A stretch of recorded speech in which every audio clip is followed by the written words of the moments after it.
السلام علیکم محترم ناظرین، اگر زندگی میں کوئی بڑی پریشانی آ جائے تو دنیا کے دروازے کھٹکھٹانے سے پہلے ماں کے کمرے میں جا اور بس اتنا کہہ دے، ماں میرے لیے دعا کر، پھر دیکھنا میرا اللہ کیسے راستہ کھولتا ہے۔ بات ساری نصیبوں کی ہے، کوئی بیٹے پیدا کر کے بھی رل جاتی ہیں اور کوئی بیٹیاں پیدا کر کے راج کرتی ہیں۔ ڈینٹسٹ کے مطابق برش کرتے وقت پیسٹ کا حد سے زیادہ لگانا اور جھاگ بنانا دانتوں کو سفید کرنے کی بجائے انہیں پیلا اور بوڑھا کر دیتا ہے۔ روغن بادام اور روغن کدو ہم وزن ملا کر رات کو سر کی جلد میں ہلکا مساج کریں، اس سے سر کی خشکی ختم ہوگی اور بال گرنا بند ہو جائیں گے۔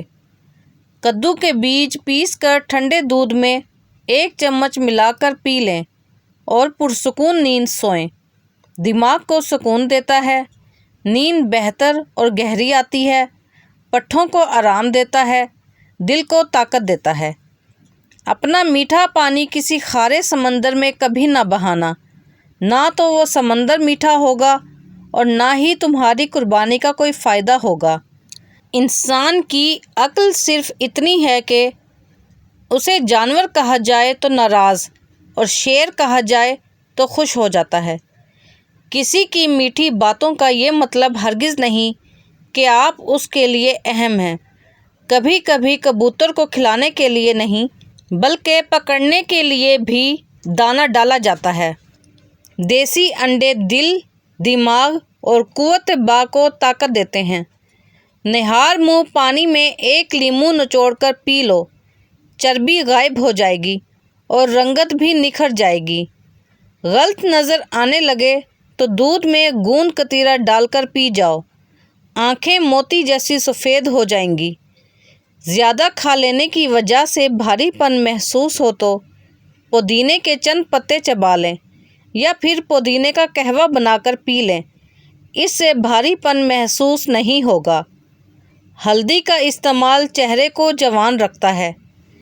جو زیادہ سوتا ہے وہ بہت اداس رہتا ہے۔ انجیر کے استعمال سے گال گلابی ہوتے ہیں، معدہ ٹھیک ہونے لگتا ہے اور جسم میں طاقت آتی ہے اور بد ہضمی دور ہوتی ہے۔ کلونجی کا استعمال زندگی میں ضرور کیا کریں، اس میں موت کے علاوہ ہر بیماری کی شفا ہے۔ میٹھی زبان والے کی مرچیں بھی بک جاتی ہیں، کڑوی زبان والوں کے گڑ بھی نہیں بکا کرتے۔ روزانہ رات کو کھانا کھانے کے آدھے گھنٹے بعد تھوڑا سا گڑ کھا لیں، ہمیشہ تندرست، صحت مند اور جوان رہیں گے۔ حمل کے دوران زیادہ سے زیادہ انڈے کھائیں۔ تحقیق سے پتہ چلا ہے کہ وہ خواتین جو حمل کے دوران بار بار انڈے کھاتی ہیں وہ ایسے بچوں کو جنم دیتی ہیں جن کی یادداشت زیادہ مضبوط ہوتی ہے، سیکھنے کی صلاحیت تیز ہوتی ہے اور دماغ کی نشو و نما زیادہ صحت مند ہوتی ہے۔ میں نے کہا، مجھے لگتا ہے اللہ مجھ سے ناراض ہے، تو جواب آیا، جن سے اللہ ناراض ہوتا ہے وہ یہ فکر ہی کہاں کرتے ہیں۔ تحقیق میں دیکھا گیا کہ جن لوگوں کے سر سے بال جھڑ گئے تھے، اگر وہ دن میں 2 بار پیاز کا رس لگاتے رہیں تو تقریباً 87% لوگوں کے بال دوبارہ اگ آئے۔ تیز مرچ مسالے، پکوڑے، سموسے، بڑا گوشت، چائے کی زیادتی اور فاسٹ فوڈ، یہ سب جسم میں خشکی اور تیزابیت کو بڑھاتے ہیں۔ صبح کی سستی اور کاہلی سے بچنے کے لیے ہلدی استعمال کریں۔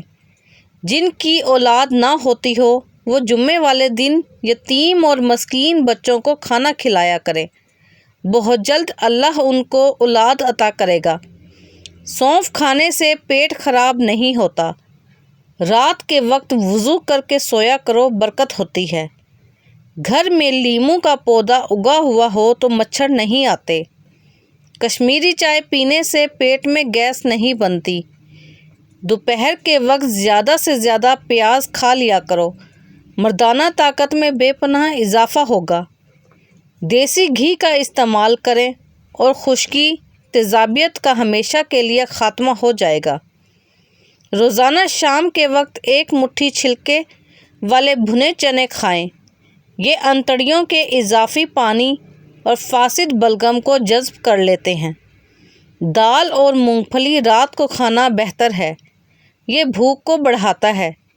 دہی کے اندر الائچی ڈال کر کھائی جائے تو بدن کی اور ٹانگوں کی تھکاوٹ ختم ہو جاتی ہے۔